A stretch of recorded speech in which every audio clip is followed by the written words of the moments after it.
Hello and welcome to Missed Checkpoints, the Video Game Book Club podcast. Today we're discussing Killer7. I'm your host Marcus, and joining me today as always are the homies. First up we got Greg. What's up? And last but not least we got the homie Trevor. Coronavirus. Yeah, it's different world now, right? Yeah. Getting real. What are we? We're all in Alabama, and this is probably we're going into the third week of them actually taking it seriously. Yeah. Third week of, I'm working from home. How are you guys? What about you guys? I'm still working. I work for a hotel. I work, I'm the IT manager for our hotel. So, and I'm still working. They've cut some of my hours, but I'm still pretty much on property. But it's dead. We're down to 9% occupancy. It's nobody's there. So it's a bit weird, to be honest. What about you, Trevor? The first week I was just at home. Couldn't really go in because, I work for a large company, so they, couldn't justify having that many people in the building. So we were probably one of the first ones to get closed by our director. But then I think it was Thursday, a couple of days ago, I had to go and pick up a laptop because they wanted me to work from home. Okay. So I'll be working from home now for the foreseeable future. Yeah, exactly. We I work for an ad agency, and we pretty much that first week it was even going into it, they brainstormed a bunch that weekend before, and a lot of our clients were like, we need to change messaging.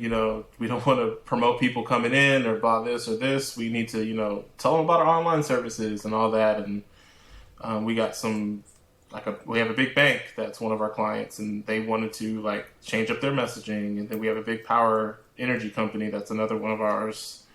And it's just been crazy because for me, I'm doing my normal stuff just at home, but the work has slowed down a little bit. But it's kind of crazy because we've been able to work from home in the past. Wednesday was typically our work from home day, and now we're doing it full time. And I'm now that I got my setup, my work set up and everything, it's do I even need to go in the office ever again? Yeah, I guess that's one of the things that this whole thing was gonna show people. Is man, do you really need to go into work for some of these jobs? How essential are we? Yeah. We'll just boil it down to.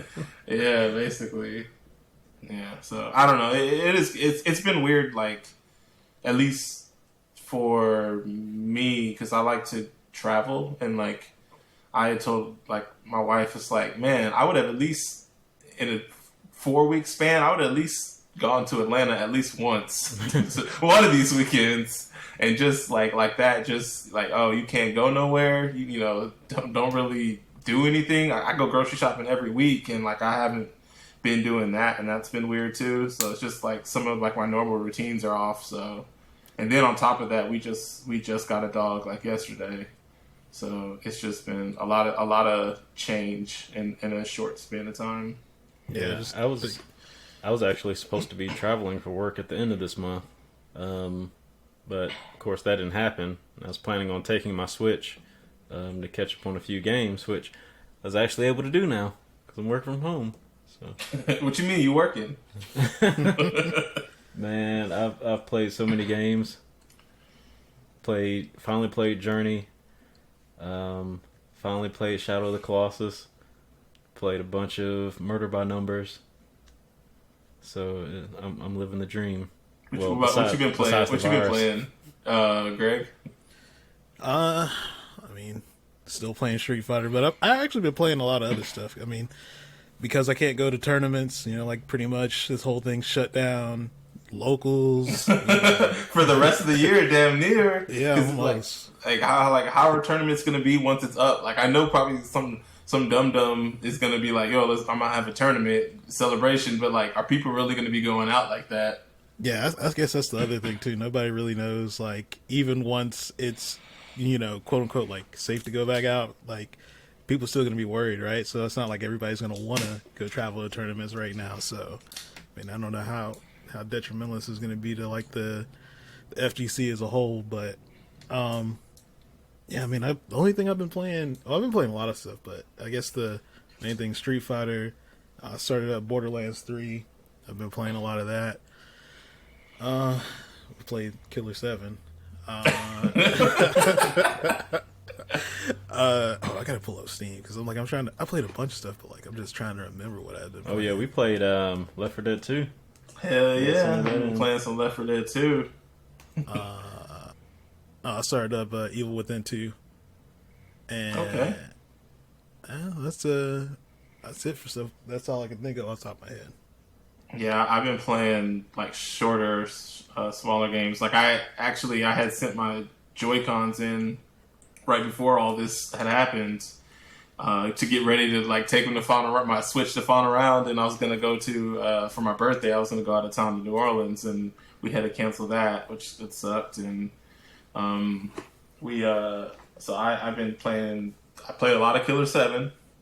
I've been playing Marvel 3 online, which I hate, but like I just wanted to play some Marvel. Left 4 Dead with Trevor. I started playing Downwell, and that game is mad fun. It's like one of those games too where it's just like I had like just you can kind of pick up, play it for like 30 minutes, and then just get your fun. But it's real cool, and I'm gonna probably. I played Picross 3D, and I rebeat that. It's a classic. And it is a classic, and I'm gonna probably start playing Breath of the Wild again. I got the DLC right before I had to sit in my Joy-Cons, so I hadn't got to play the DLC yet. So I was gonna do that and then beat the main game, and I'm probably gonna pick up that Murder by Numbers game Trevor's been talking about. And then the other game that Dante had told me about, that's like a Mega Man Battle Network inspired game. I think it's One Step from Eden or something like that. Yeah, I just added it to my wish list. Have you played Mega Man Battle Network? I've never played it, but I know what it. All right, like, familiar. That might high key. That might be going on my next list because neither of you guys have played it, and I freaking love that game. And the first game is like within our guidelines. I've only played the first one, but it's within that like 16-hour range that because the other ones are a lot longer. And then I've been thinking about playing. I wanted to start up a new game, so it's either going to be Hitman, the original hit, or the Hitman 2016, I guess. Yeah. Or I might finally play the first Red Dead. Man, you never played that? That game was the game that Red Ring my 360. Oh yeah, like it Red Ring did in the first like 3 minutes, and so when I got my my next 360, I was like, well, I've been missing playing my other games. Let me go ahead and play those instead. So I never got around to playing the first Red Dead. And then I'm gonna pick a bonus game because me and Trevor had talked about doing a bonus game, and. You got anything? You said something on Switch, Trevor? We can do it on air? I'll have to come up with something. Okay. Well, I was going to say, because I have a suggestion if you didn't... Because I think it was my choice, and I was going to give you 2 options. Okay. So I was thinking we can play something newer. So I was thinking Neocab or Untitled Goose Game. And I figured Goose Game is probably on your list. Yeah, it is. You said Neopets? What? Neocab. Hey, I'll play Neocab. Neocab. Like, man, I gotta break out my old account. But yeah, well, you can think about it. Yeah, you can think about it. But that game came out, I think, the end of last year. and yeah, it's supposed to be legit. So it's pretty short. I think it's 2.5 hours. So yeah, just let me know at the end of this episode. All right. Speaking of which, let's talk about why we're here. So this is the month of March.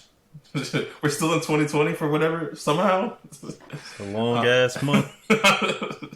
Year. But this is Trevor's game for the month of March. So Trevor, why don't you go ahead and introduce Killer7?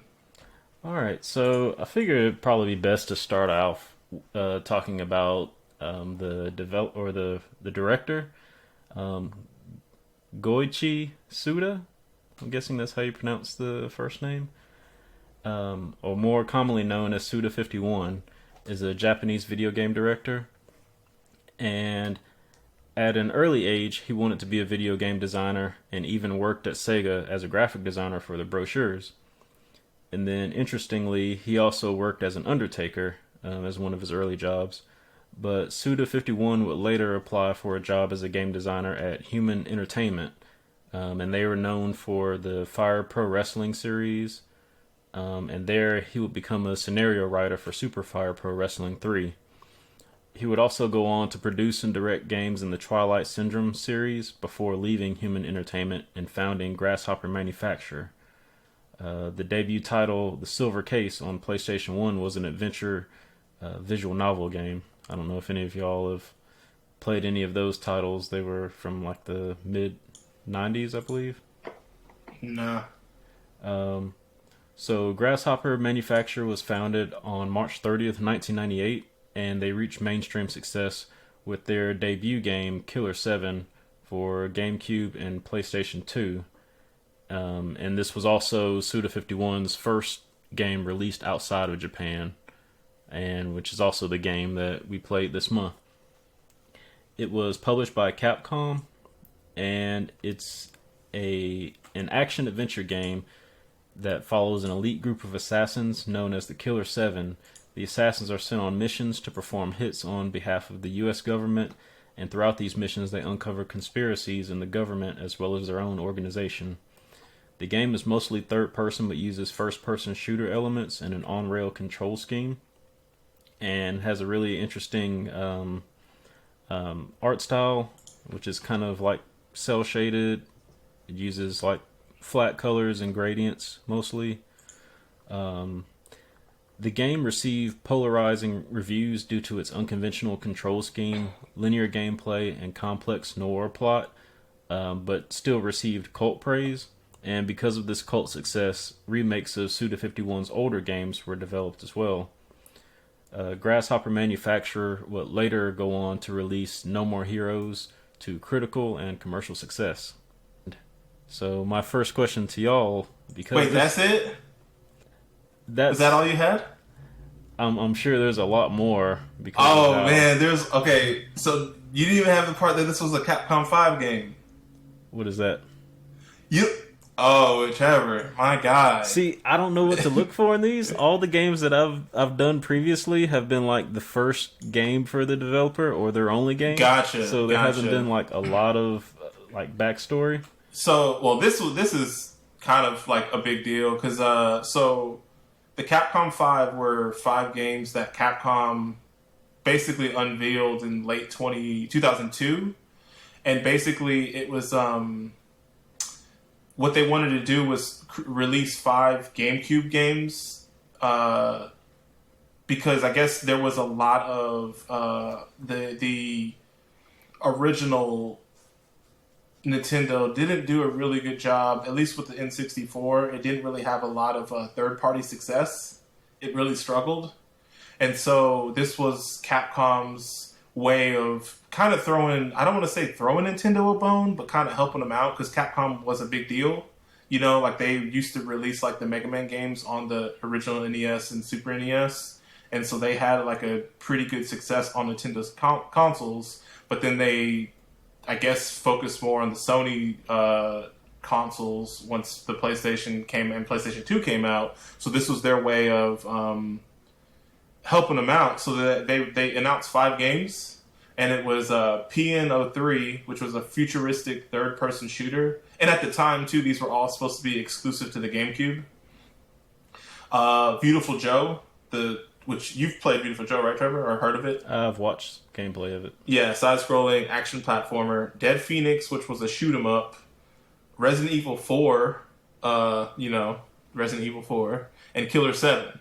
And so they announced those 5 games, and the only one that didn't come out was Dead Phoenix, and the other, all except for PNO3. PNO3 remained GameCube exclusive, but the other 3 that did come out eventually came out on other consoles. But it was kind of like a big deal because this was Capcom stepping out and saying like, "Hey, like we want to support Nintendo and we want to make these." And it was basically a way to like, this was supposed to help GameCube become like or these games were supposed to be like system sellers almost, like just the name of Capcom was supposed to be like, oh, Capcom's releasing 5 exclusive games only on GameCube.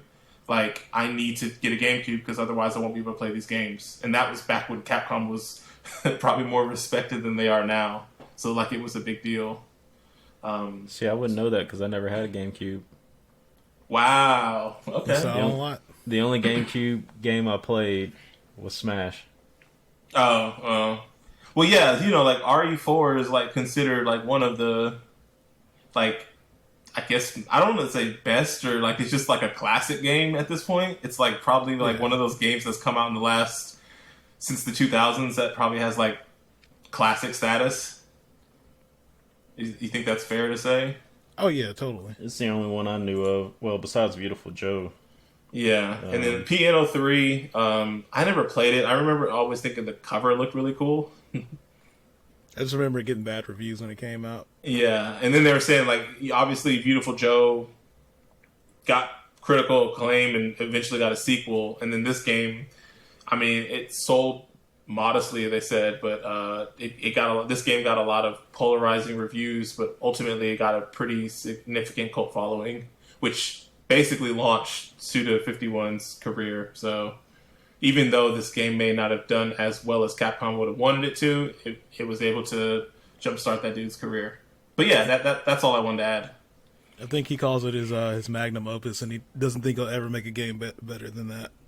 That's crazy.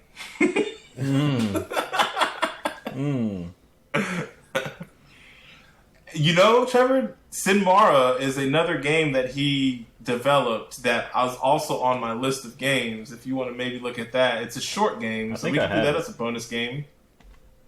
If you want to do that, didn't it come out on 360? It came out in 2000. Yeah, it's on 360. I think I have it. It may have been like a free game or something at one point. If it's only on 360, I might not be able to play it because I don't have online no more. But if it's on PC, it's on PC. I might be able to get it on Steam. I don't know. We could talk about it afterwards. But yeah, I'm sorry. Go ahead. Ask your question, Trevor. So, I'm glad you were able to add to that because, like I said, I didn't know too much about Suda51 or GameCube in general. So, had any of y'all played this game before, or did y'all know about it before?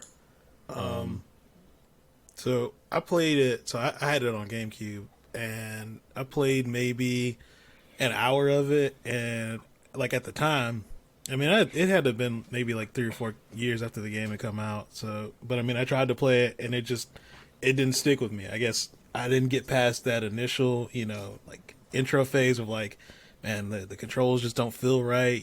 Just the game just didn't feel responsive, and I couldn't get into it. But yeah, I mean, I had played it before.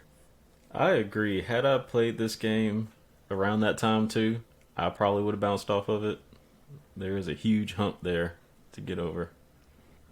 I mean, I only knew about it from the Capcom 5, and this was afterwards, so I didn't know about the Capcom 5 obviously when it was announced, but it was maybe when I got into game podcasts, I guess, that's when I heard that term thrown out there, and I was like, oh, I remember seeing those, because I had a GameCube, and I remember seeing those games on GameCube all the time, and that makes sense and all that. But I remember looking at the case of this. I remember reading reviews about this game, and I remember seeing screenshots and magazines and stuff. But it was a game that was not on my radar as far as a game that I wanted to pick up or play. I think I watched somebody play No More Heroes, but I never made that correlation until like I started looking up this game. I was like, oh, this is the same person. Because the art style is kind of similar, but it has that very I don't know how to describe it. It's to me a very distinct look. To me, this game is like, I mean, obviously it's like cel shaded or whatever, but it's very like cartoonish and like comic booky almost. It like is stupid, but it makes me think of like how Marvel vs. Capcom 3 looks. Not necessarily as crisp and clean, but like it like things are very distinct in this game.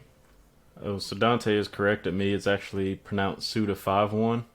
And I think I did read earlier because like the origin of that name, and basically his first name, or I don't know which one is. Like, Suda's his first name, right?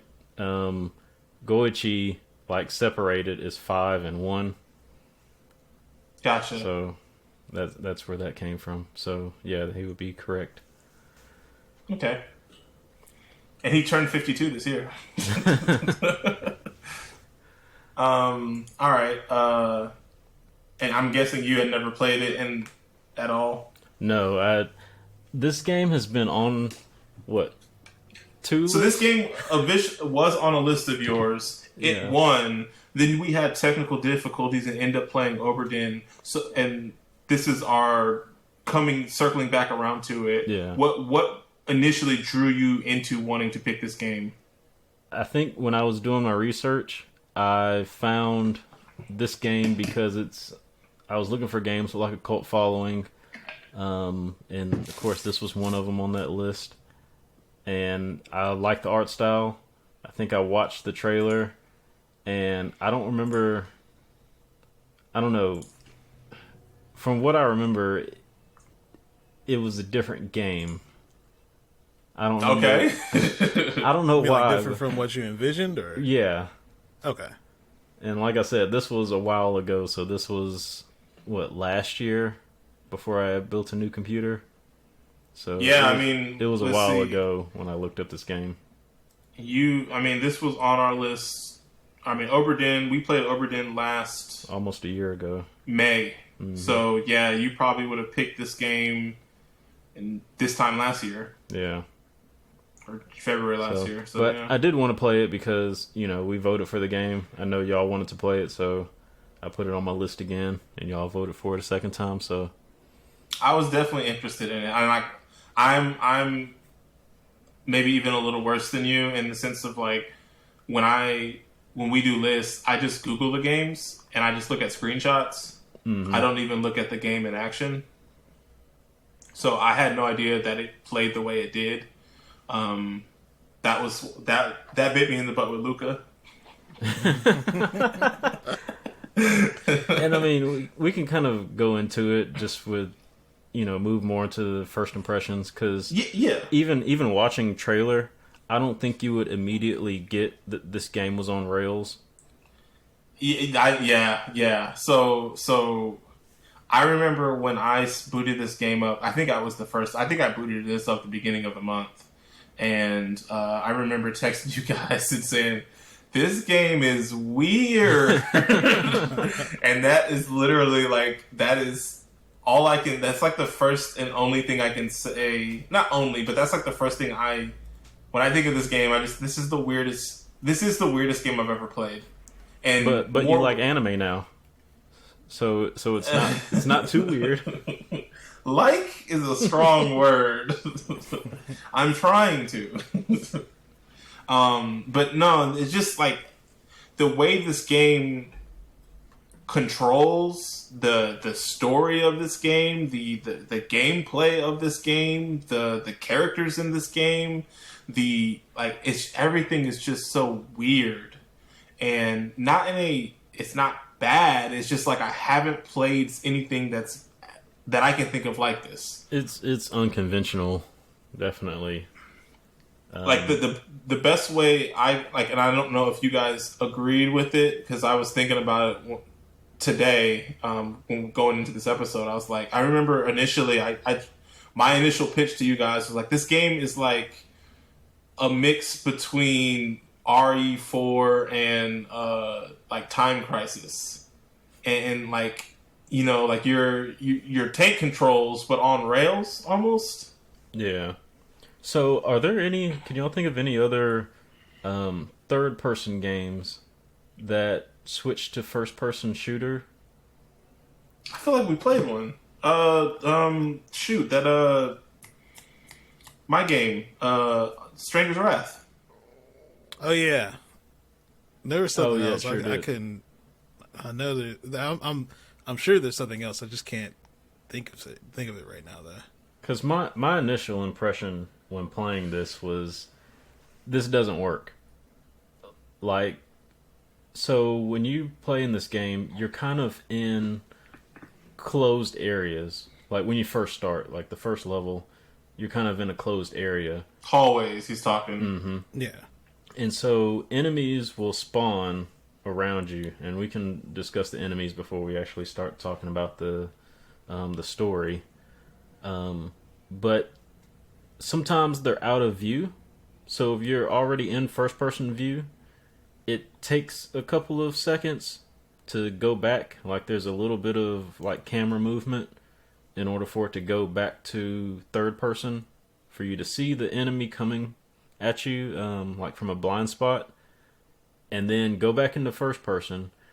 And you may have to readjust because, like I said, like when you're on rails, if you go into first person view to aim, you're pointing in the direction that you're facing.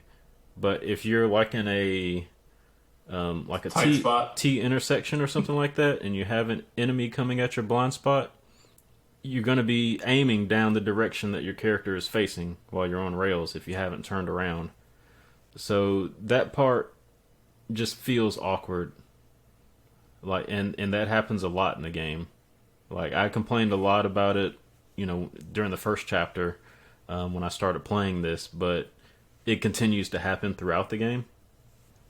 It becomes less of an issue later on once you start like leveling up, because I think one of the skills that you level up is like Waver, which is like for lock on, and I think it just increases the amount of range that you just, when you actually try and lock on to people, it just increases like the scope of it, I think. So like later on, it's not really a huge deal because you just kind of, at least I found myself towards the end of the game, just kind of going into first person and just like kind of mashing the lock on button, and then it would just kind of, you know, find where the person was. So it doesn't happen. I mean, early on, yeah, it's kind of hard because you don't really have that, like you're not leveled up or anything, and you're still trying to grasp how this works and get used to it. But yeah, I mean, I kind of get you on that. But I do feel like they did it purposely. I mean, it's kind of meant to be that, because it's the old style of like, well, you know how the old survival horror games were all about just being clunky, just so you kind of felt hampered a little bit. It's supposed to add the tension that you feel, right? You know, going through this space. And you kind of don't really know what this game is at the start, because you don't really know. Is it a survival? Like, is it a horror game? You know, it's not really a survival horror game because it doesn't have like the survival aspect, but it definitely kind of gives you like a horror vibe, like at the early part of the game, at least for me. Yeah, like, so I 1,000% agree with you, Trevor. But just kind of piggybacking off what Greg said, like I remember when the game started and I chose new game, and then you hear that laugh, and I'm like, I'm out of here. Yeah. I was like, are they, like, I'm about to be creeped out then. I'm like, what the hell? And then that's that same, it's like a cackling laugh. Yeah. It's and that's the sound you hear anytime enemies spawn. But like Trevor said, you'll hear the laugh, and whether they spawn directly in front of you, behind you, or in a corridor to your left, like you if you don't see him, you just hear that, you know, like, and kind of picking it back off what Greg said, like, you know that you're gonna have to fight this thing. You can't see it. You don't know where it is, and it's lumbering forward. The enemies kind of move a little bit like zombies, so they're not like super fast. You want to go into the enemies? Yeah, we can go into the enemies. So they're the enemies are called Heaven Smiles, which I don't remember what, like. there's a lot to this game, and I don't remember why they're called Heaven Smiles, but they're like these humanoid, monstrous characters. So like, think of like a charred body with like monster teeth, like just like a, I don't know how to describe it, like just monster teeth. And they that's like the most base form of them, and they have a weak point on them. So that's why I kind of alluded to like a RE or a Time Crisis, is because it may be on their arm, it may be on their leg, it may be on their face, on whatever. And what you're doing is you can shoot out, like kind of like RE, you can shoot at limbs, and like you can shoot an arm, you can shoot a leg to like knock them on the ground and like shoot their leg off so they're crawling towards you. But ultimately, you're killing these Heaven Smiles to collect blood, and blood is your upgrade system in this game. So if you hit their weak point, you get it's a one hit kill, and you get more blood. You collect more blood, but then for the most part, they're all called Heaven Smiles. But there's a lot of deviation on those. So like the base level one is like just a super humanoid one. There are Heaven Smiles that wear armor. There are Heaven Smiles that shoot lasers out their mouths. There's Heaven Smiles that fly at you. There's Heaven Smiles that run at you. Heaven Smiles that climb on the ceiling. Climb on the ceiling. Some that run at you in like a crab walk, or like crawl at you. Roll. The roll, yeah. Roll at you. There's ones that like lay eggs, that the eggs spawn more Heaven Smiles. And the other thing too that adds to the cumbersome of like the enemies or aiming is whenever enemies spawn, they're invisible or like partially invisible. So you have to scan, like after you aim, you have to scan, and it will reveal enemies that are within your view. Yeah, this game is like kind of almost, think of like a Call of Duty. It's like when you look down the sights or whatever, you have to hit a scan button in order to see enemies before you can start shooting at them.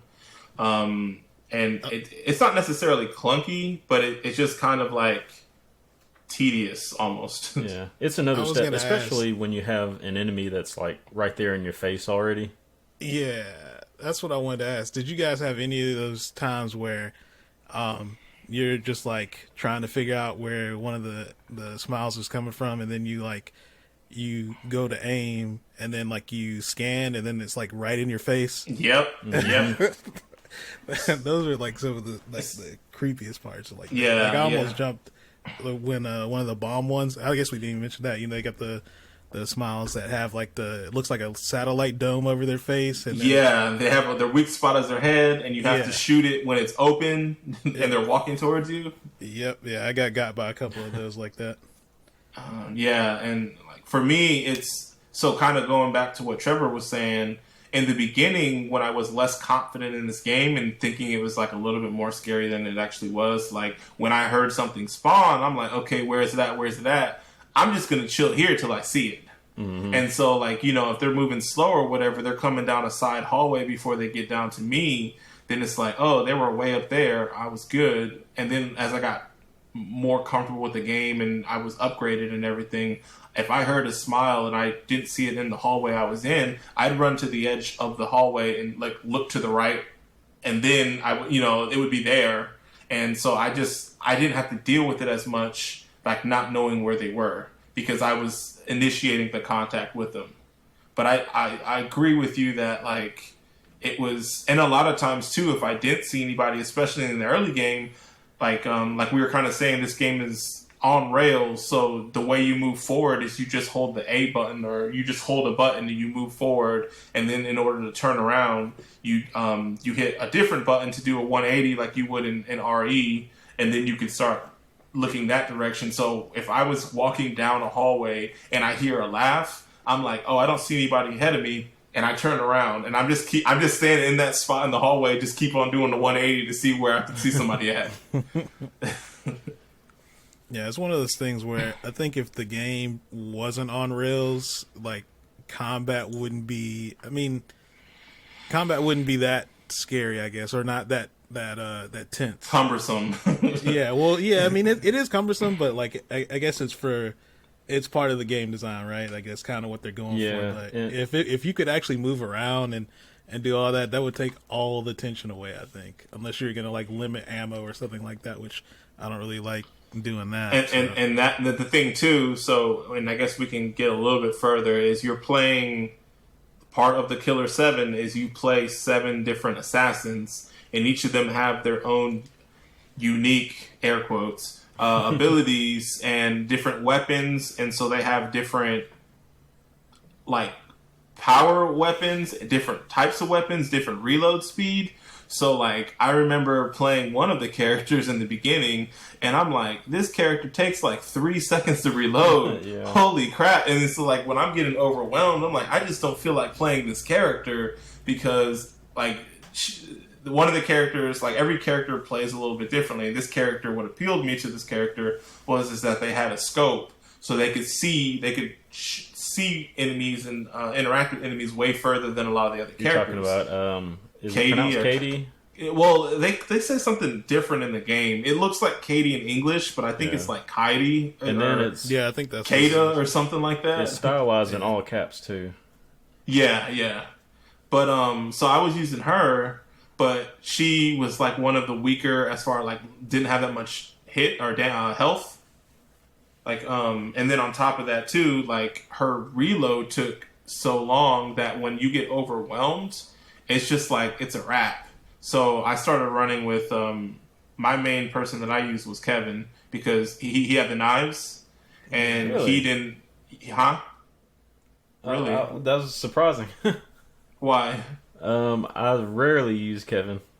Oh, I used Kevin because he had knives, so you didn't have to reload, and his invisibility thing means you didn't have to interact with enemies. You could go invisible and run through them. He also has like some of the best accuracy because like there's no like waver at all. Like his the target doesn't move at all, so it's like it's super easy to like kind of And he was like not annoying because he didn't talk. Oh yeah, that's true. Oh yeah, he doesn't have like a he doesn't have like a little voice like he does when he gets one of the kills like that. Even after you missed the first 5 shots. Yeah. So he never had to reload with them. You could like especially if you're backtracking, because I was backtracking a lot. If I missed something, I could just go invisible and not have to fight hordes of enemies that I already fought before.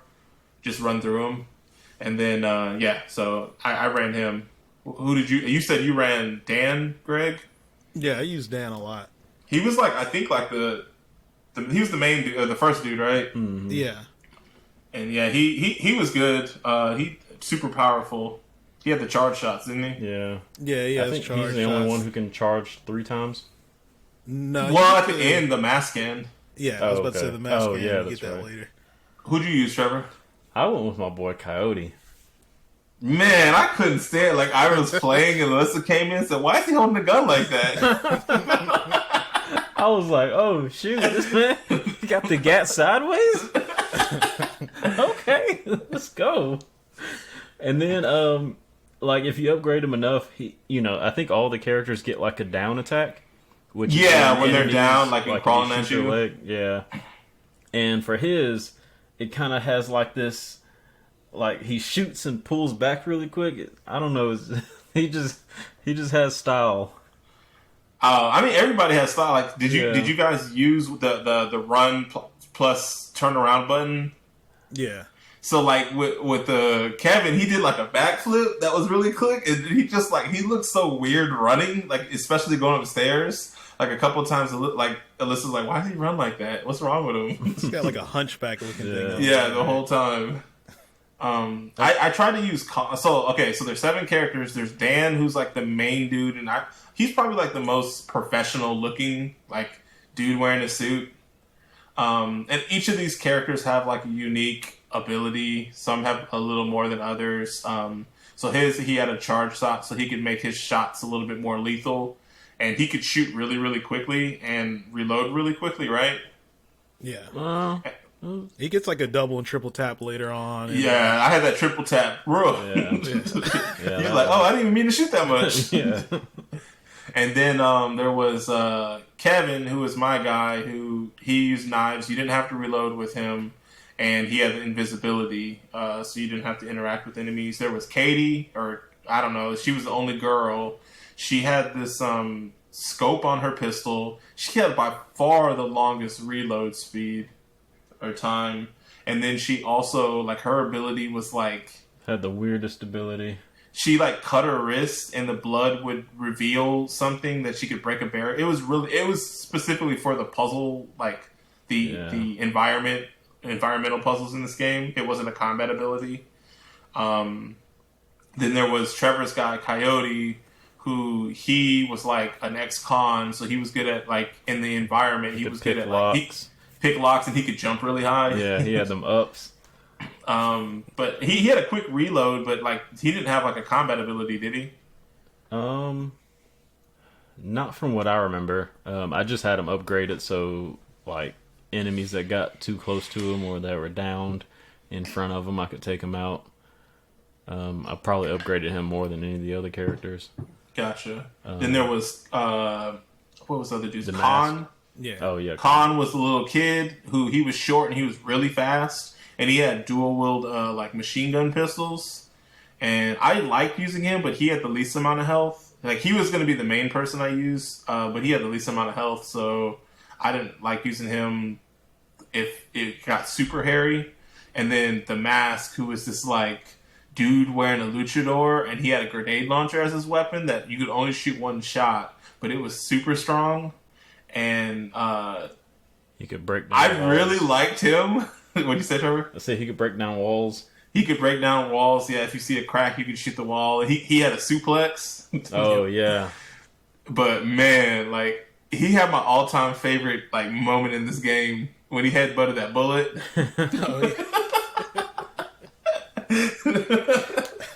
He was my favorite character to like see cutscenes and stuff with, but like using him in combat and stuff wasn't that fun because like I said, so you're collecting blood and when you're killing the Heaven Smiles, and with him I think because he used a grenade launcher, you didn't collect as much blood because you couldn't aim at a weak point, or you just didn't get really any with him.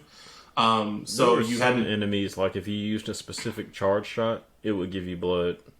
Gotcha. I think it was when you killed the Protector Smiles or whatever, the big ones that only he could kill. Yeah. Those were like the ones where you...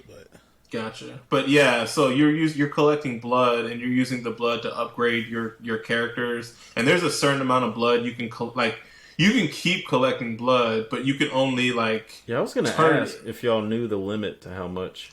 I think no, but I hit it on almost every level. Yeah. I think they say it changes like per level. So like some levels... the cap's higher than others, but yeah, I mean, I pretty much always hit the cap on like every stage that I was at. It's just a way that so you can't farm blood to just max out your character super early. Yeah. So yeah, because I tried. But I mean, like honestly, like so besides like solving puzzles. Oh, there were two more characters. Oh yeah. Garcian so Garcian is the main. He's the fixer. And so he's a black dude in a white suit. He has like this silenced pistol, and he carries a briefcase. His ability is if you die as one of the other characters, you leave you can't choose that character, and that character is a bloodied sack of like, I don't know, like he has to go and pick up your bloodied sack, and in that way he brings you back to life.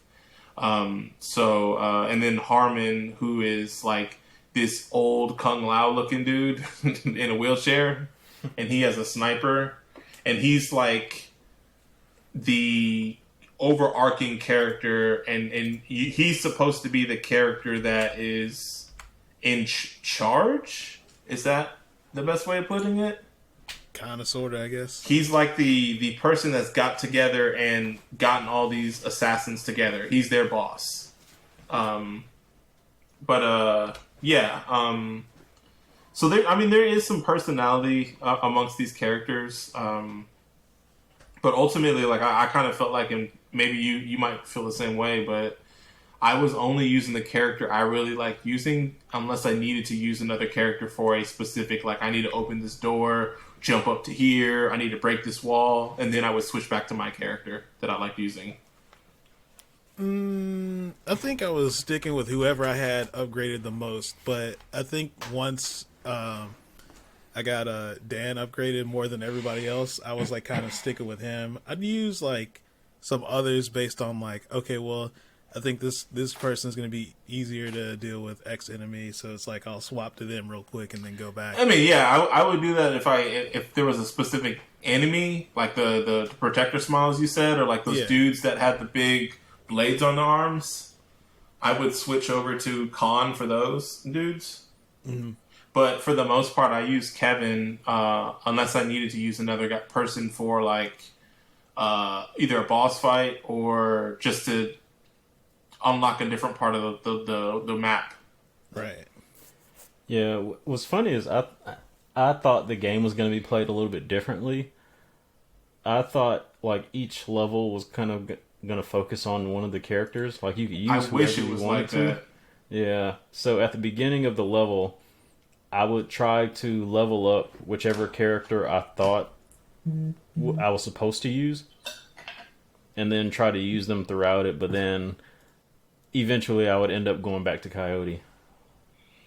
Yeah, and like you don't even have access to every character in the beginning either. Like you have to kill a certain amount of enemies to like start unlocking the other characters on a specific level. So you can use any of the characters on that first level or on any level, but you have to like, you can't use Coyote until you kill 4 Heaven Smiles. Oh, you can't use Mask until you kill 11 Heaven Smiles and things like that. And I think for the most part, it unlocks like the essential, which is a funny word right now. It unlocks the essential characters that you need for each level at the very beginning, but then after that you have to awaken the other ones if you want to use them. Because I think I went through one level without awakening any other enemies or any other characters. But with that, I do want to mention how you awaken characters.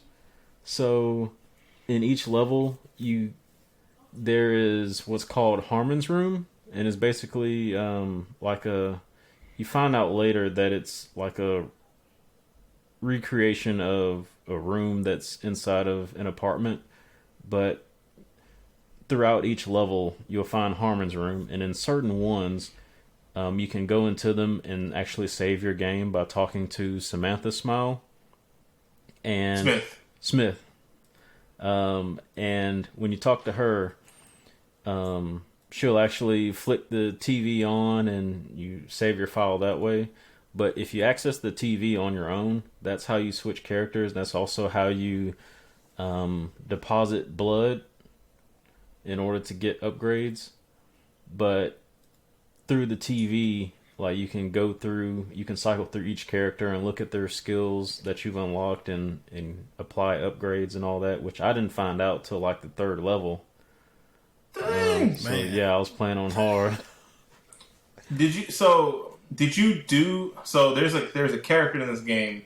So like a complaint that I have. So we've been talking about the game. A complaint I have about the game is I don't think the tutorial it teaches you how to move in the game, but that's really it. And it teaches you how to like do the combat, but it doesn't teach you like anything about the rest of the game. And it's delivered to you by this character, which is another reason why I thought this game was weird, named Iwazaru. Iwazaru? I don't know how to say his name. Yeah. But he's like a GIMP character that he hangs from the ceiling. He's wearing a full-on GIMP suit with his eyes sewed shut. And every single conversation it starts off with, go ahead and say it. Oh, well, he has a different one through each level. But not the beginning. The one in the beginning is Master, wearing the tight spot. Yeah. Every time. But like, so he's in every single Harmon's Room. He also shows up throughout the level to give you context on what's going on and things like that. So he's kind of like your guide. But if you go to him, did you ever go to him in the Harmon's Room, Trevor? Early on in the game, I did. He's basically the codex for this game. Yeah. And so any information you have about this game, whether it be, I don't know how to deal with this enemy type, or I don't know what this character's ability is, or anything, you go to him. Oh, what do I do with blood? What do I, like all that. The problem is that you like it's on like the dialogue with him is like you can't fast forward through it. Mm-hmm. So, and just pretty much with any character. But on top of that too, character. just the way the game is, he talks a nonsense language, Mm-hmm. Yeah. and it is very It's jarring like to slow like and distorted. slow and distorted, and it's just very jarring to interact with him. And you have to like by the end of the game, I believe there's like 50 or 75 somewhere around there, like different logs in the codex, I guess you could say. And it's constantly getting updated every time there's new enemies on a specific level when they introduce a specific enemy. So you have to keep going back to it. But like, I don't like that they interface a lot of the gameplay aspects through him. Yeah, and sometimes they were like in riddles too. Yes, which isn't that too. Like the most effective way to, disseminate critical information. Yeah. And the thing I didn't realize until later on in the game is because of how he actually sounds. You know what I was hearing the whole time? Wah, wah, wah, wah, wah, wah, wah. And that made me not even pay attention. So I was basically like clicking through and sometimes not even reading it because by hearing that, I'm thinking, was my problem. Yeah. And then when I realized, I didn't read that, I had to go back, and then I couldn't like skip the first 5 lines of him talking because I didn't want to skip the whole thing. We're in a tight spot, a really tight spot. In the name of Harmon. Yeah, dude. But it just like I remember like playing the game, seeing the heaven smiles, running into Iwazaru, and then like going through that codex. And in my first hour, that's why I messaged you guys. This game is weird because every single thing was Master. We're in a tight spot.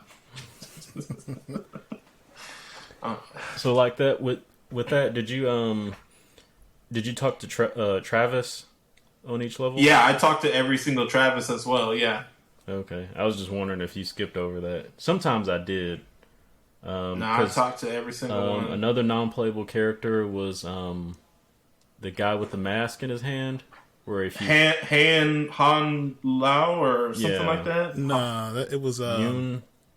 Yeah, I'm trying to look up his name. I forgot what it is now. But yeah, basically he gives you a hint if you shoot the mask in his hand. And I think I did it the first level just to see what it was about, and he just flips you off. So I don't know if he does that throughout all the levels. He does it every single one. Yeah. Okay.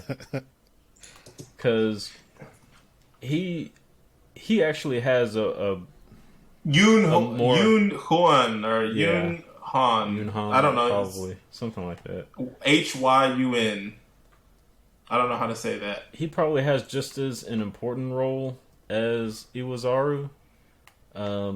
Because he'll deliver hints to you on the riddles, or I guess The puzzles. I didn't want to say puzzles because they're that's a tough word on this podcast. Too far? I was just gonna say riddles or The interactable gameplay elements. I mean, there's a little bit of thinking to it. Sometimes it was just kind of memorization. Yeah, But he'll deliver hints to you. But other than that, like most of them, I really didn't even need a hint. It was like if something in the game looks very bright and colorful, like against everything else that's cell shaded, pay attention to it. Yeah, And that's usually what you need in order to Or oftentimes it's like I don't have the right ring for this particular thing. I got to come back later. Yeah, and it even tells you on the map too. Yeah, the map gave you a lot of like probably too much information, honestly. The only thing about the map, like you said, it gives you a lot of information, but it's kind of difficult to read because you have to pay attention to which direction you're facing, and it doesn't exactly tell you like where you are on the map. where in the room you are. Mm-hmm. You just know you're in this room because it's highlighted and it's blinking, but Yeah. you don't know where. Yeah. There's a couple times I felt that where I was like, I'm in a hallway and I don't know if this left is the left on that map or not. If you're on the north end or the south end, or Exactly, if you came in through this door. So yeah, and then really the only other character, which is not a character, but was like another weird thing, was that decapitated head with the ring in its mouth. Oh, Susie. Yeah. Yeah. Like it's just like that bloody kid that you used to see before every fight. Yeah, she had some interesting stories. Oh yeah. Yeah. The gas station one, when you find her there, that was kind of interesting. So yeah, I don't know. Like this game, really, it comes down to like your combat to deal with the Heaven Smiles while you're in a unique environment. Like was the first one was a what are some of the environments you're in? Like there's one that's a school. There's a one where you're villa in like Cuba or Dominican Republic. Yeah, I it's can't the remember. Dominican. I guess when you go the to movie see set. Almeida, that's in Texas, so it's like this kind of, Texas looking, like country looking, like gas station, and like The suburbs. yeah. There was what was the one with the movie set? The movie set, yeah. There was the one the amusement park. Oh yeah. Yeah. So I mean, there's a little bit of variety in like the areas you're at, and I don't know. I the environments, I dug the environments. It's mostly just the enemy encounters. It just kind of got a little bland for me, that gameplay part, and then like the puzzles or whatever you want to call them. They weren't like super tough, but it was just kind of like getting the item. This was more like it was less of a puzzling game and more like a point and click adventure kind of, where it's like you needed to have the right item in order to proceed. And I mean, that was pretty much the structure throughout the game. Like for every level, like you start off in a different environment. You need to find the bullet shells. Soul shells. Yeah. You had to use the right rings on a certain item. There was probably some type of riddle / puzzle that you had to complete. Get the soul shells. Go to the guy. Get the odd terminal. engravings. Yeah. But, Get the soul shells. Give them to the guy in the terminal. Take the terminal up to the gate. Fight the boss. Rinse, repeat. yeah. So the structure in itself in the game is very simple. Yeah. It's just like the ambience and just the extra stuff, like the interactions with the characters and like the story that's unfolding. Like in between each chapter is a anime cutscene that's actually done by an anime studio, and that kind of sets the stage for the upcoming chapter. And I mean, even those were interesting. My only complaint was it was too dark for me. It almost felt like I was watching like an old YouTube video or something at like 240p. Yeah. We all played on PC, right? Yeah. Yeah, I played it on PC. Oh yeah, I guess. Yeah, I don't know if it has anything to do with the port necessarily, because I mean, who knows? It might look okay on the, if you're playing on like GameCube on like a CRT or something. But yeah, it definitely didn't translate well to the PC port. Yeah, that's what I was wondering, because it seems like the gameplay was ported over, but like the cutscenes weren't. At least the anime cutscenes weren't. They may not have that deal with them anymore, or just couldn't get them to touch stuff up. Was there anything else that we needed to talk about, like gameplay wise, or just anything? Like we can kind of get in the story, and I do have some questions, but I didn't know if there was anything else we need to touch on. I mean, we want to talk about the music. I mean, we can talk. Go ahead. What's up with the music? Man, this soundtrack is probably I think it's probably one of my favorite soundtracks in like recent memory. Like the genres of music, I guess, because there's a little bit of everything in this. There's kind of like industrial sounding stuff. There's like typical like ambient kind of horror music, and then there's also just stuff just kind of thrown in there that just doesn't seem like. I mean, I guess it fits with the scene, but like if you thought that all these genres of music would like be in one single game. Yeah, like the scene or the boss fight with the handsome men is like it just has like kind of Power Ranger sounding music, and but then there's another scene, the Russian roulette scene, and it's just kind of like this song that sounds like it's like house music.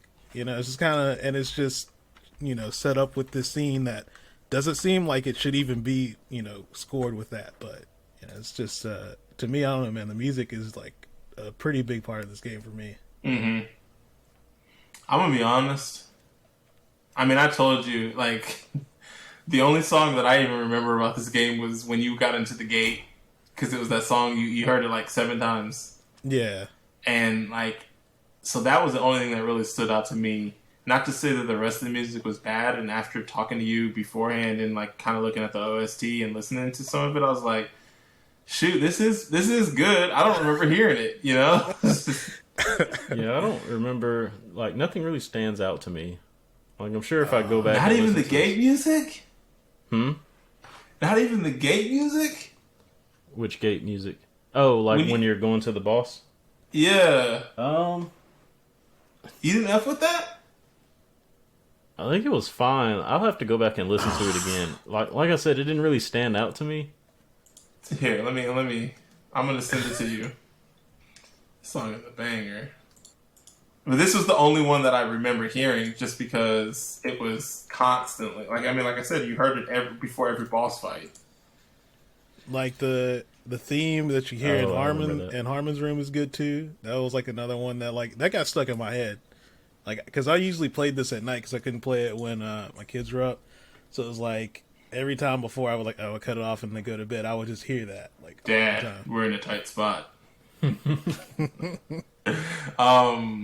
Yeah, so like I'm gonna have to go through this because there is music that after talking to Greg about, I was like, oh yeah, this song is good, but I was like, I don't remember this at all. Like, where was this at? I don't know about in recent memory, but I mean, to each their own. Because we played some songs that had some heat, so.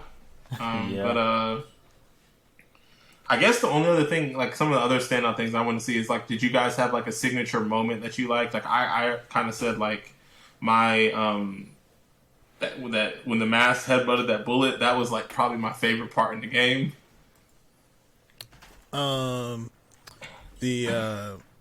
The boss fight with the other assassin, what's his name? Curtis. Oh, the dude in the white suit? Sick. Yeah, I thought that was pretty sick. And any of the scenes that Curtis had were pretty crazy. That boss fight was so fun and stupid. Where the bird jukes you out. Yeah. Okay. Yeah, we have to talk about the boss fights. That is one thing. That is another thing we have to talk about. What about you, Trevor? That entire last level was a standout for me. Okay, that's fair.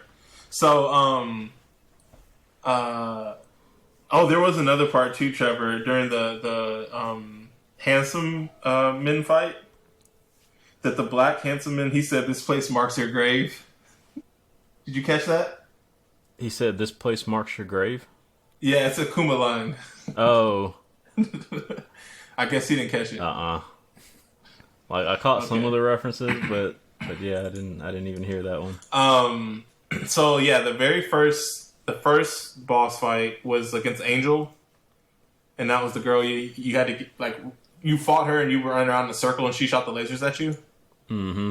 And I thought that was actually a pretty good fight. Yeah, I thought that was how most of the fights were going to go in the same. Like the one thing I will say about this game is that I had no idea when we fought that second boss, I had no idea what to expect after that.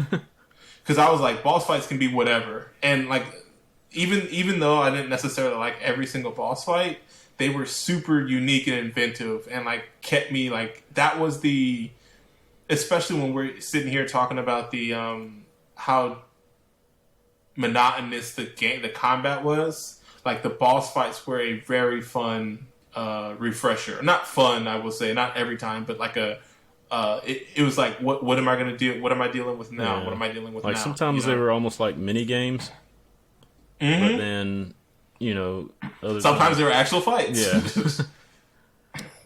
So yeah, that first one was you fighting the the girl with the wings.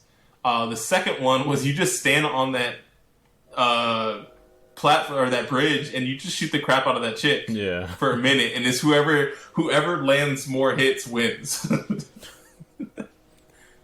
And that I was like, wait, is this serious? Is that all we're doing? That one once we did that one, I was like, well, what is this game doing? Let's see. The third fight was okay. So there's another fight. 2 more fights in that first chapter. There's the one where you're fighting that John DePaul dude, that assassin that's dressed up like Solid Snake. Oh yeah. And you just have to shoot like the loose blocks above him or something, but you have to use the mask. Yeah. Because you get out the elevator and he's just like, and for the longest time I had no idea what to do with that fight. I'm not gonna lie. And then the end boss for that was those 2 business dudes that had their heads missing and they were shooting brains out their heads. Yeah. And that was another fight where I had no idea what to do. It took me a second. That part was annoying just because so there were certain parts of the game where you're supposed to use a specific character, but by the time I had gotten to those points, I may not have awoken that specific character. So I'm sitting there using Coyote, like the one where you're... which level was this? I think it was on the movie set where you have to shoot those targets. And it would be a hell of a lot easier with Katie because she can zoom in on the targets that are further away. But I didn't have her unlocked, so I'm sitting there using Coyote. Luckily, I was able to enough because I had good waiver. Because you're a sharpshooter. I had upgraded my waiver, so I was able to hit it. But yeah, when I got to the part with those 2 bosses where you have to shoot their heads, like the inside of their heads, it's only like visible for a couple of seconds. Yeah. I was like, no, I had to go all the way back. Yeah, ain't no way. Find Harm's room and unlock her. So then in chapter 2, you fight Andre Almeida. And that was the weird fight where you're fighting in that ambulance. And you just have to shoot his afro. That's like, the afro is like disconnected from his body. Yeah. Yeah. I did not understand what that fight was. So like I was just running around. And then I just turned around and I shot the thing. And I didn't know it was a 1-hit kill. So I was like, this boss fight kind of sucked. Yeah, I was, I didn't know what I was doing in that one. I was just running away from him. And then I think I got behind him and I ran past something. I was like, wait a minute, why is that part glowing? And so I turned back around and shot it, and then that ended the boss fight. I was like, oh. Yeah, and it was like, what did I do?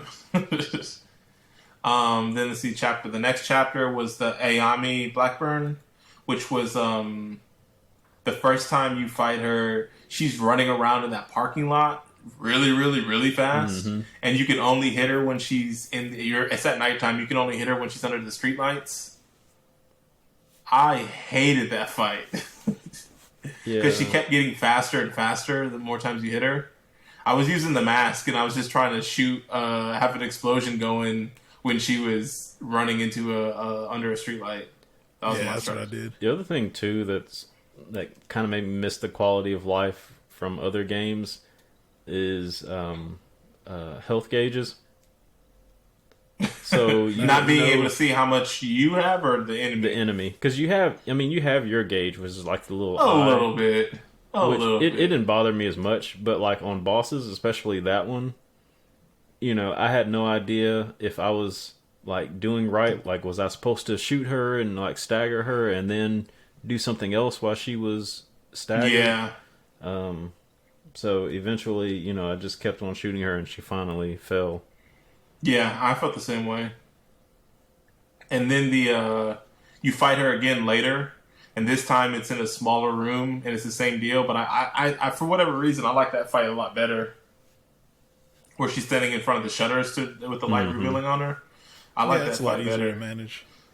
Probably my favorite boss fight was against Curtis.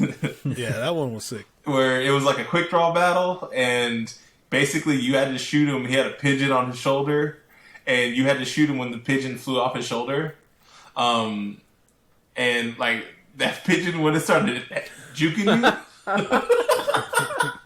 When the pigeon literally flapped his wings and got off his shoulder and then landed back on his wings like it didn't do anything. And like if you do try and draw too early, he'll shoot you. So it's like, yeah. That fight was I was like, this pigeon is ridiculous. And then chapter 4 was the Handsome Men, which I really wanted that fight to be cooler than it was. Like I'm glad we got to fight all of them, but it was just basically it's like a cutscene. It's an interactive cutscene. Yeah. So like you can't win. Like the way it plays out is the way it plays out, and I didn't really like that. Yeah. You got to see Mask get upgraded. Upgraded, again, yeah, that's true. Yeah, they were pretty much all mirror matches. I mean, yeah, they were. And then the chapter 5 was the Greg Nightmare, which I didn't like this fight, which is the dude, hanging in the school. I appreciated what led to it, but yeah, the fight itself was because I kept getting I couldn't figure out how to get him to keep swinging. It was so frustrating for me. Yeah, that kind of threw me off for a second because at first he was swinging, but I couldn't get him to swing enough to do anything. Yeah, exactly. So, yeah. And then I guess they count the Emir Parkriner shooting his third eye as a boss fight. I guess. And then this is the final one is Lion Final Heaven Smile. I don't remember that. Oh, that's where you have to decide whether or not you want to. Oh, at the end. Yeah. Oh, gotcha. I forgot there was a choice in this game. So yeah, there was a lot of good variety in this, at least with the boss fights. There was one other thing we wanted to talk about, or you just want to get into the story? We can kind of jump into the story. I mean, we don't have to go through every single story beat. This story is weird AF. There's a lot of political stuff going on. Basically, it's like a U.S. versus Japan, right? Yeah. But I have this. Here's the story, and this is just 5 bullet points. And it's much of the game is in Emir Parkriner's imagination, where he supposes he's a team of elite assassins. And basically, Emir Parkriner is the OG name of Garson Smith, who's the fixer. So, to the player in the beginning, it seems like Harmon is in control of these 7 assassins plus Garson. But in actuality, Garson is imagining all these people in his head, and he's taking on the role of all of them, even Harmon. Basically, Emir was molested by the principal of school, where he imagines there was a plot to rig the U.S. elections and seed the country with Japanese agents. After fleeing the school, Emir goes on a killing spree in the Union Hotel. His victims were each of the members of the Killer7. And Garson, not Harmon, is the personality he invents after that. Izuwaru was the screaming man Garson imagines he's kept in his basement. His true identity is that of Kun Lan, which is that dude that looks like Kazuya, as is clearly indicated when you kill him at the end of the game and finally see him without his eyes sewed shut. Similarly, Harlan is kept in the Is it Harmon or Harlan? Harmon? Yeah, this thing keeps saying Harlan. Similarly, Harmon is kept in Harmon's room. The Forbidden Room is where Harmon and Kun Lan met and played chess. The game features Garson's gradual realization of his own identity, represented by his third eye being opened before he killed himself on the hotel roof. And it says the actual game is a Jacob's Ladder sort of interlude in the brief moments between Emir's last victim and his suicide. That is somebody's theory on the game, but I think that's pretty spot on. Yeah, I think I read a similar theory. It went a little bit more into Emir. Like, when he tried to commit suicide, he failed and then lost his memory, which is why he didn't know he was Emir, and then he created the personas. Garson and all the... Yeah. But yeah, I don't know. The story is very convoluted in this game. It is very hard to follow. There's a lot of like you're going like every initial thing takes place in Seattle at Garshin's trailer house, and then he meets up with somebody that he ends up sending him to Cuba or Japan or not Cuba, Dominican Republic or Japan or New York or Philly or so he's like traveling the world. But yeah, it's knowing he's supposed to be staying at home. Exactly. The one thing I was glad to have at least figured out by the end of the game was what was behind that door, because when you go back to the trailer, every time you just hear somebody screaming, and it was just bugging me for the longest. Like, man, when am I going to figure out? Yeah, I thought it was going to bust open every time I walked down that hallway. Or every time I went back there, I would try to see if I could open it. Yeah. Go back and see if like, oh, can I finally open it and see what's going on with this? So it was cool to at least see that plot or that part of the plot just kind of, and it still didn't even make sense to me after you get to the resolution of that. But right, it was cool to at least have figured that part out, I guess. Did you did you guys see that there was Killer 8? Yeah, where you unlock like another character. I didn't get a chance to play it. I didn't actually play through it, but so what I read it was like a slightly harder. Let me pull it up just to make sure. So after you beat the game, the menu screen changes from Killer 7 logo to a Killer 8, and what it does is it adds another character. It adds a young Harmon Smith as a playable character, and it also increases the difficulty. So. All enemies increase significantly more damage, and basically every single character except for Mask and Young Harmon can be instantly killed from a single explosion. And they also, the Heaven Smiles, have much more health, making them harder to kill, and their weak spots are permanently invisible. So, other minor changes include the removal of all help icons on the map, apart from Harmon's room. And so, yeah, reviving personas is now much harder as the player must press the A button far more rapidly than before. And then if you beat the game that time, it unlocks Hopper 7, which Hopper 7 is it's a bonus mode in Killer 7, and it's identical to regular Killer 7 in every way, except for it replaces every single Heaven Smile with Hopper Man, who's basically these men dressed in black shorts, black and white striped t-shirts who wear large grasshopper outfits on their back. And they can be killed in a single shot. And for whatever reason, they only did it on the first level. So it's like these grasshopper looking characters. And I don't know why they did it, but it I guess just a nod to the developer.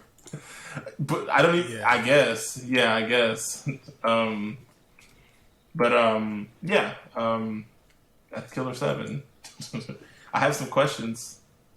Do you guys have anything else? Oh, another standout moment in this game for me was the scene with Garcian and the principal playing Russian roulette. Yeah, that's definitely one of my favorites too. You got 7 shots in there. I'm a professional. But yeah, this game had a lot of good humor. It wasn't like forced humor. It was kind of natural, like they're just, which is crazy. Yeah, it's crazy to think like how humorous this game was. Made by a Japanese developer, like that it didn't get lost in translation, you know. Mm-hmm. So did you have anything else? I think that's it. I think that's all I had. Because I had a couple questions, and again, these are just to me. But would you guys have done anything to fix the controls? I personally no. I mean it does make the game like, kind of cumbersome, a little hard to control, but like I kind of see what they were going for with it, so I don't think I would change it necessarily. And if you did, I feel like you would have to adjust other things to kind of keep the same feeling for combat. So like, while it's not the best like playing game, I get what they're going for. So it's like I can kind of look past it. Okay. So, I don't know what I would change them to because I can tell that the control scheme was the experience in this game is very contrived. Like I think y'all mentioned the controls were designed around the GameCube For the controller. GameCube. So, Yeah. How prominent the A button is in this game, like that is the button you use to go and everything, and then the turnaround button, and just like thinking about where those buttons are on the GameCube controller, it's like, yeah. Yeah. And the other thing, I don't know if I mentioned it earlier, but I actually played this game on the Steam controller because when I started it up, I started using my Xbox controller, but then I didn't play it for about a week, and when I tried to play with my Xbox controller again, it wasn't working or something like that. So I was just like, you know what, I'm not trying to find the right control settings and all that for this, so I just plugged in my Steam controller for the first time and decided to use that.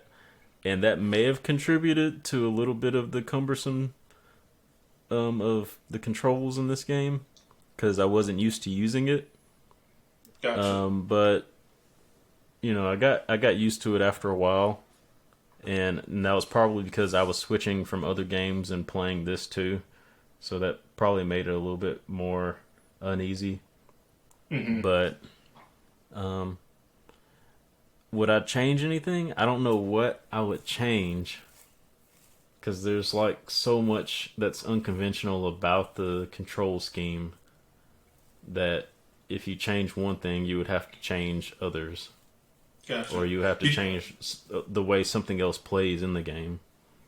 Did you? I didn't ask you, Greg, but what controller did you use, or did you play keyboard and mouse? I just use a Xbox One controller. Okay, because I use the PS4 controller. Okay. I know for me, and maybe this is because I had been playing so much Switch prior to playing this game, I would have loved this game to have motion controls, like with the aiming. Kind of like how Breath of the Wild does when you're shooting your bow and arrow, how you can kind of move your Switch around or like rotate it or whatever, like level it to kind of adjust your aim. I really would have liked that in this game for the aiming. I don't know if that would have made it too easy. I didn't use waver. I didn't really use the lock-on at all in this game because it wasn't really effective for me in the very beginning. And by the time I got later on in the game, I was so used to not using it that I just never did. So that would have been maybe my only change. And then I think the other thing that I would have wanted, but it's not a huge deal, would have been a quick swap for personalities. So like if I didn't have to pause and do that, but yeah, like, I guess that's just a thing of the age, right? Yeah, exactly. So because I feel like that. that would have been something that you could map to the D-pad or something like that. Yeah, just like a pop up and then pick who you want hold the Z button down and like toggle through the different characters till you find the one you want to switch to or something and like for that. the first few chapters, Yeah. I didn't think that was something you were supposed to do. I thought you were just supposed to choose which character you wanted and then kind of play through it that way. I thought that was why I only they made switched. it so hard. Yeah, I only switched in the in Harmon's room on the TVs in the very beginning. That was the only time I ever did. That was why I tried to level up one character to play throughout the entire chapter rather than switching back and forth. But then I think I watched some gameplay on YouTube and I saw the person like switching between personas like whenever they needed to use the different shot. Yeah, like and kind of like you said, it would have been really cool if each chapter focused on one of the characters, which it made it kind of seem like initially, but when you find out that wasn't the case, it kind of removed my desire to use characters that I wasn't really invested in. Another question. Could this have been a VR experience? Because I think this would have been a really cool VR. Not cool as in like great, groundbreaking or whatever, but I feel like this game as it is right now, especially it being on rails, I think this could have been a VR game, like if they wanted to like bring this game out again. Like, oh, we want to test the temperature and see if we could come out with another game, a Killer 7 2, or like a game like it. Drop it out on VR. A port. I agree with you, but I think that would change the visual aspect of the game, because like when you're running, down a hall or somewhere, there's like a certain aesthetic to the game that you get from looking at it in third person. Like you see the character's animation running, and depending on which character you have, like, it has a different look. So it would take away from that, but I can see why, the VR might be a cool feature or something to try maybe. But I think because I feel like they could play up not the spookiness, but the clunkiness. I guess you could, not clunky, but like I think maybe it could be more. I don't want to say like fun. It's not the word I'm trying to say, but just like be more novel, and like maybe it'd feel less monotonous or whatever. I don't know. I'd try it for one level. Yeah, I could see them doing, like, I don't think I would want to play the whole game through that, but like, let's say if it was, they had like, they took, I guess, the characters of this game or like the setting and maybe like made something separate that kind of fit to that. I could see that working, because the mechanics themselves kind of could work for it, but it wouldn't be, I guess it doesn't necessarily fit with the theme of like what they're going for with the game, I guess, right? So it would fit in a spin-off setting, I guess. So like I feel like this game is pretty ahead of its time, and I feel like it probably could have, like, maybe if we're talking like if this game come out a little later, they would have maybe it would have fit. It could have been a VR experience or whatever. No, like if it came out, like if he was doing it now, I could totally see it, because you could just like design the game around that. Yeah, it could definitely work. Given that. Yeah. What would you guys do to? I don't want to say fix combat, but what would you do to modernize combat or like make it more interesting throughout the game? Like I think one of the things Trevor said, and it's like crazy because it's like, yes, like having the health bars would be helpful, but after thinking about it and going through the bosses, like how many bosses are even like that you would need to see a health bar, So it's not like many. It would only really be that character and maybe another one. So I was like, what? Like, I don't want to say like, because the common answer is just to throw more enemies at you, but that's not fun either. To just be overwhelmed by enemies, but they like, I feel like there has to be like something they could have done to like make it a little bit more challenging / fun without like overwhelming you or just throwing a ton more enemies at you. I think any way that you modernize this game, it would make it a lot faster to complete. Because like, yeah, you could modernize like the map view and make it so that it says like accessible as other maps. It's a mini map in your bottom right. Yeah, and then you don't have to keep on switching. You don't have to keep pausing it. Maybe not having to scan. Yeah, doing all that would make this game a lot easier to finish or a lot faster to finish. Sure. I'm not necessarily saying that's a bad thing, but I know how many hours did y'all spend playing this game? I think my final count was 15 hours. Yeah, I think I was around that. I don't know what mine was. I saw you at 27. I was like, dang! And then I was like, oh, he must have left his computer running.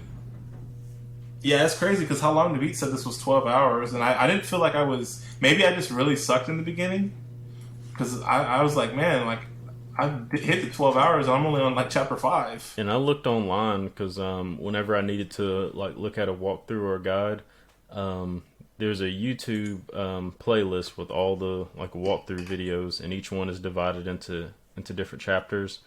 And I think the total time was like 8 or 9 hours, and that was on the hardest difficulty. I mean, that was the same thing when I watched the Evil Within, where I was watching those, and I was like, "Oh, this dude's speeding through this game," and then like, "Oh, this is only a 9-minute video," and then you guys' final playtime was way longer. Yeah, this dude knows what he's doing.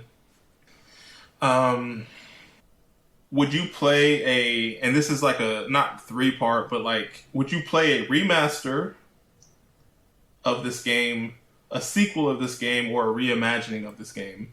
I guess that would be and or.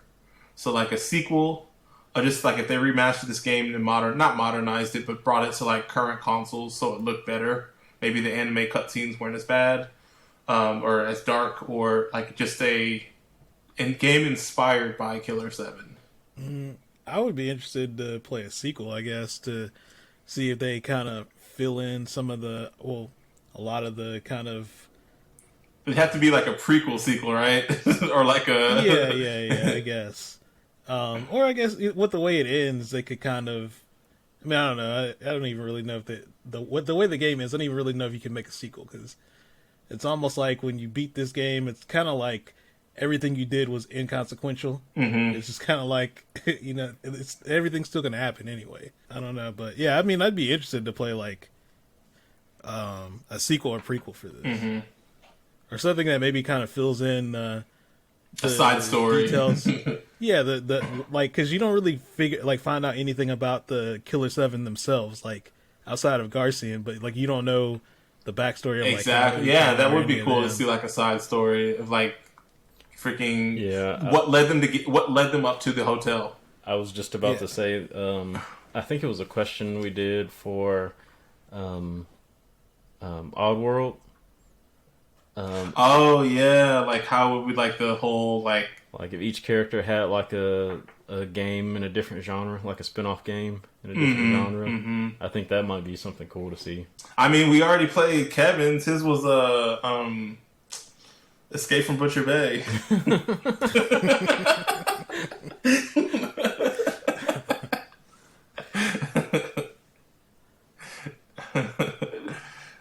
I think I would play it's like, I think I would be down to play a reimagining or like a game inspired by this game, but I would want it to be solely in the style gameplay and not necessarily the story. Right. So, like, just because I have that little caveat, I think honestly the thing that I'm leaning the most to is I think I would play a remaster of this game. Like, if it was like, that maybe if they... like maybe make the game. I don't want to say this game looks bad because it doesn't look bad, but if they were like to like make it look a little bit more modern and like, I mean, like kind of like how they would do like Resident Evil and then Resident Evil Remake or whatever, where it's like they kind of change things and like something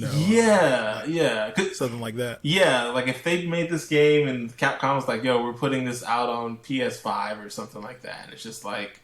We knew there's a bunch of Killer 7 fans out there, and we're never gonna make a sequel, but like we want to throw you guys a bone, so we remastered this game, and we new enemy types, and you can play Young Harmon, and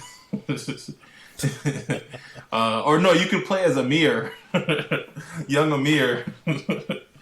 And I don't know, like I think I'd be down to do that, and then like maybe they could take out like. I still think I would want them to take out a little bit of the weirdness though, or like actually that's part of the charm, or throw in like a proper tutorial instead of having Iwazaru as the Codex kind of character, or if they just even. Made it to where it's just text and like he's not talking. I guess that's the thing with this game. Like all the dialogue is voiced, so there's no like just text that you can just like fly through. Yeah. So I don't know. I mean, they could do that for that though. I mean, I would be fine with that. Mm-hmm. What about you, Trevor? Like as far as doing a remake or modernization.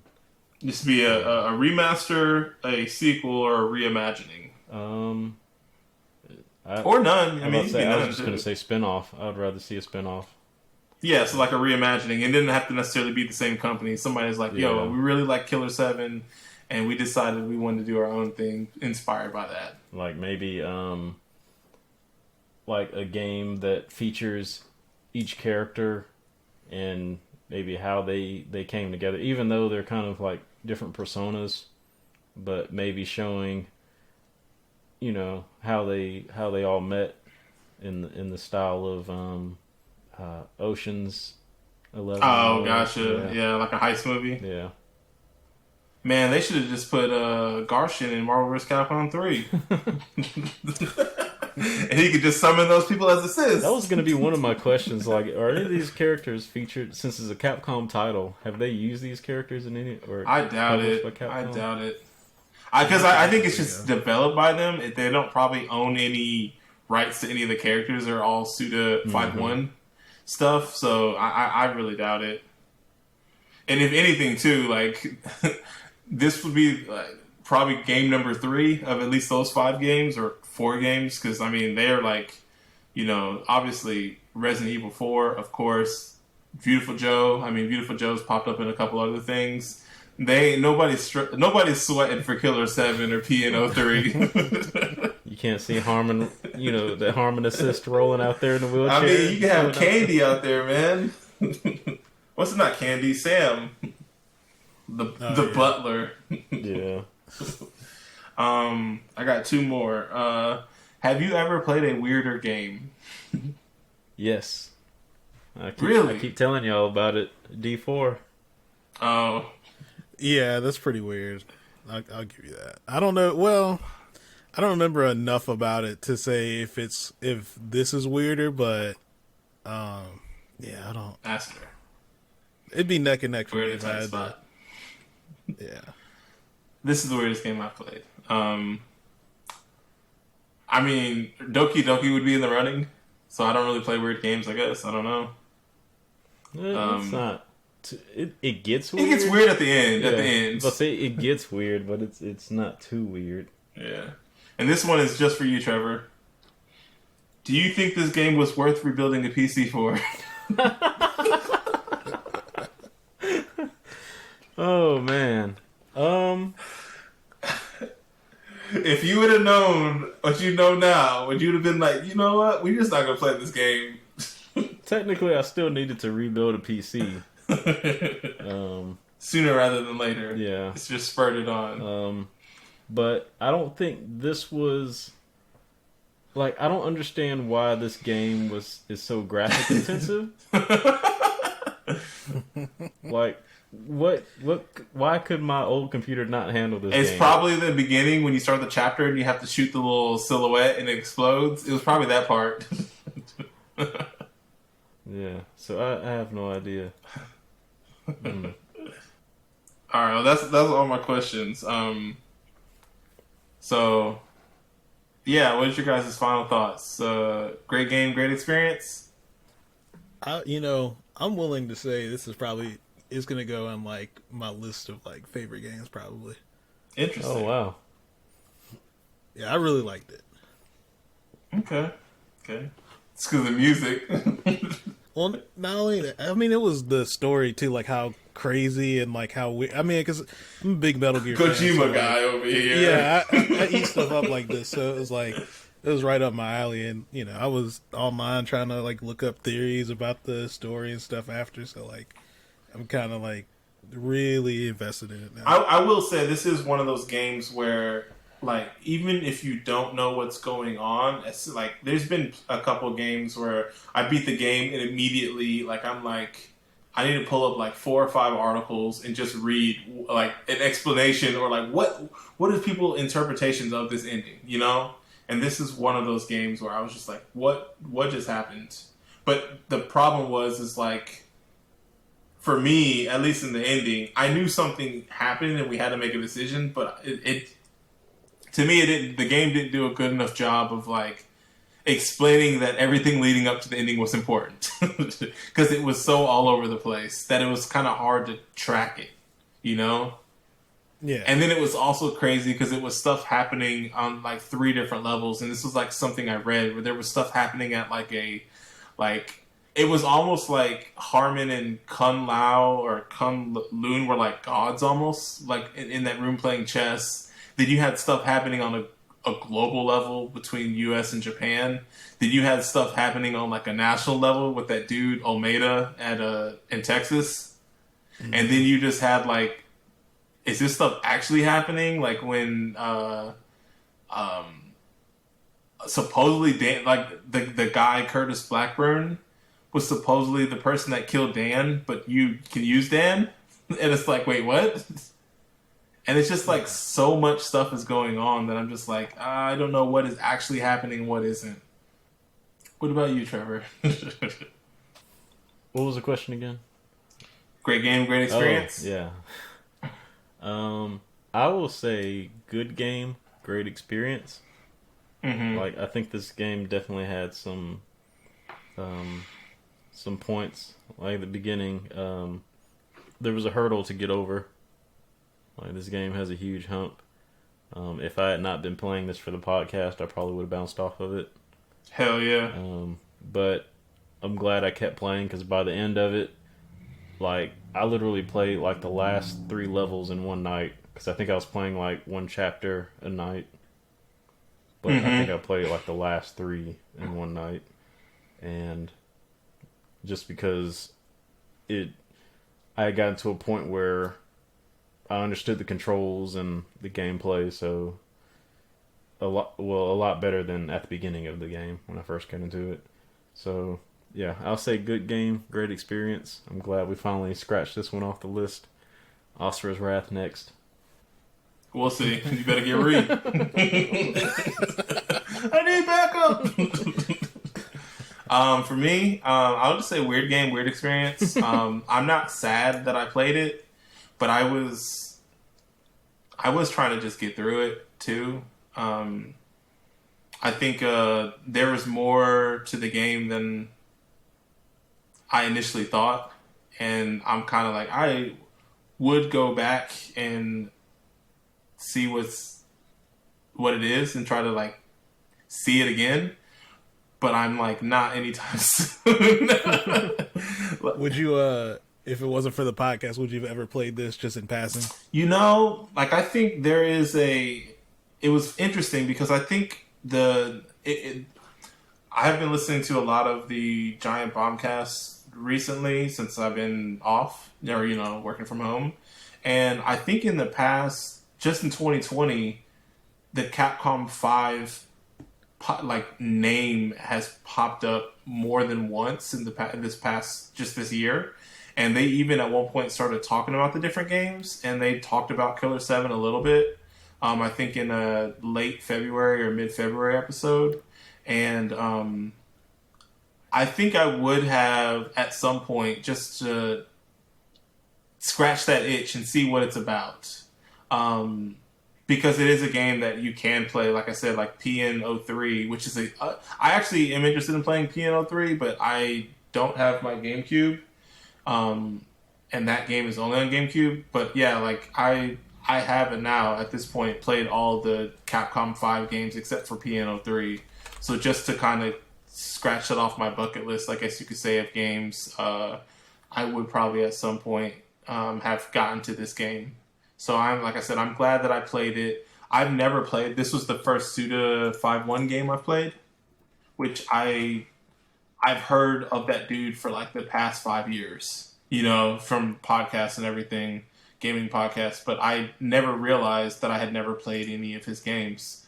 You never played Shadows of the Damned? I know he was part of that. No. So I have that game but I've never played it. It's still in its wrapper. Yeah. Yeah, there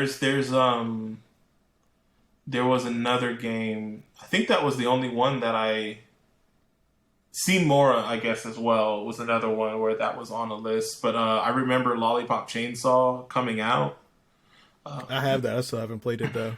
Yeah, and so there's been a couple of games of his that I've like, I'll check that out or whatever, this or this. But I don't know. I'm glad I finally got to play one and kind of see, like, even if his style seemingly isn't for me, just being able to say, like, oh, I get it. Because, yeah, as soon as, like, one of the first things I did after I beat this game was, like, yo, Killer 7 is weird. I just posted on Facebook, and then somebody was like, you never played a Suda51 game? And I was like, no. No, I haven't. So I'm interested to see what else he's done, because, I mean, especially if they're out here saying that, this is his, what did Trevor say? His piece to, what did he say? His masterpiece? or whatever. Is Magnum Opus. Magnum Opus. So it. yeah, I'm like, well, Yeah. what does his weaker stuff look like? Is it like less weird? Is it like more like?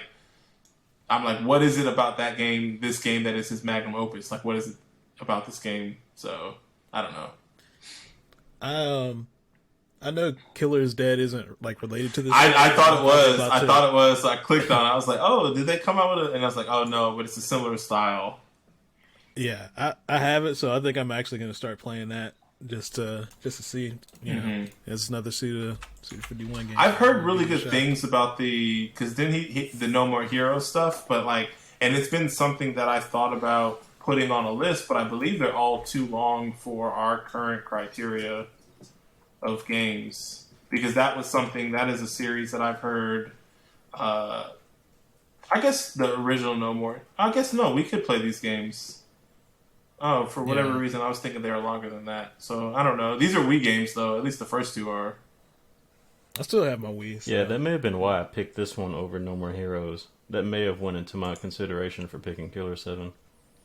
Gotcha. Was that I may have wanted to play No More Heroes, but it wasn't. I didn't have a console to play it on. Oh, you don't have a Wii? Kind of. Actually, I have one somewhere. I have access to one. Okay. It's okay. Greg got to get a Switch, so we got time. I've been wanting to play Beautiful Joe for the longest time. It's also, so like, this was like the closest I could get, even though it's not unrelated besides being a Capcom 5 game. Like, I've been wanting to play Beautiful Joe, but I thought I had it on GameCube, but I could not find it when I went to my parents' house, so... And it's not on PC, and I'm like, I don't have a PlayStation 2, so I'm just going to have to rebuy it on GameCube and find my Wii. Henshin the Go-Go, baby. Do you guys have anything left for Killer 7? I think that's it for me. Okay. Where can people find you at, Trevor? You can find me online, most likely at the next Pokemon Go regional Sylph tournament. Since Turn it in his car. I got an invitation, but we'll be playing them remotely, so that's pretty cool. Do people stream those? Yes, there's actually one streaming now, called the Elite Four, where like the top 4 players. Well, I don't know if they're like the top 4, but they're like the biggest players who like stream and create content and stuff like that. They're pretty good. But like you can, since everybody's playing remotely now, because of what's going on, they're doing like this big tournament where you can challenge the Elite Four, and you have to play like 5 people, and you move up through the ranks. Like you have to defeat 2 people before you move on to the next 2, and then 2 more. It's different criteria. So okay, but yeah, that's actually going on right now. But that's where you can find me. Where can people find you at, Greg? You guys can find me on Twitch at twitch.tv/Magnegro with a 0 at the end. YouTube should be youtube.com/c/Magnegro, and twitter.com/boombox0. You guys can find me on Instagram posting my struggle meals. Mark Dizzle, my COVID-19 meals.